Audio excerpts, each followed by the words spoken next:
hello guys কি খবৰ আপোনালোকৰ নিশ্চয় সকলো ভালে কুশলে আছে আৰু মোৰো বাৰু ভালেই সকলোকে মোৰ অন্য এটা ভিডিঅ'লৈ মই পূৰ্বি আপোনালোকক স্বাগতম জনাইছোঁ আৰু আজি এতিয়া খানা আছে আহিব আলহীক দেখাম বাৰু এইফালে সৈনিকে কাটি আছে পিয়াজ নহৰু আৰু বাই বনাই আছে কবি চব্জি দেখালো আপোনালোকক আৰু আলহীক দেখাও বলক এয়াই হ'ল আমাৰ আলহী আৰু আলহী আহি গ'ল বাকি বলক বাহাতৰ চলে যাওঁ ফ্ৰাইড ৰাইচ এইবোৰ নাই না আজি নিৰামিষকৈ খাবি আৰু কাইলৈ ঘৰলৈ চিধা পঠিবি কি কবি ভাজি ফুলকবি বন্ধাকবি মিক্স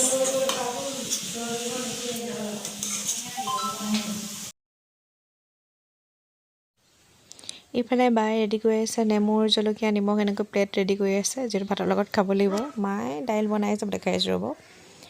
ইফালে মায়ে বনাই আছে দাইল আৰু সৰু মাছ ফ্ৰাই কৰি আছে তাৰপিছত খানা খাবলৈ ৰেডি হ'ব আৰু এইফালে মায়ে খাবলৈ ৰেডি মায়ে খাইছে আৰু আমিও খাওঁ লগতে আলহী যেটো খালে ভিডিঅ' কৰিবলৈ পাহৰি থাকিলোঁ আৰু কেনেকুৱা পালে ভিডিঅ'টো চাই জনাব অলপমান সৰুকৈ ভিডিঅ' আছিলে আৰু যিসকলে প্ৰথম ভিডিঅ' চাইছে প্লিজ সকলোৱে চেনেলটো ছাবস্ক্ৰাইব কৰি ল'ব আৰু যিসকলে কৰিছে তেওঁলোকলৈ বহুত বহুত ধন্যবাদ অন্য এটা ভিডিঅ' সৈতে মই পূৰ্বি আকৌ আপোনালোকৰ মাজলৈ আহি আছোঁ আজিলৈ বাই বাই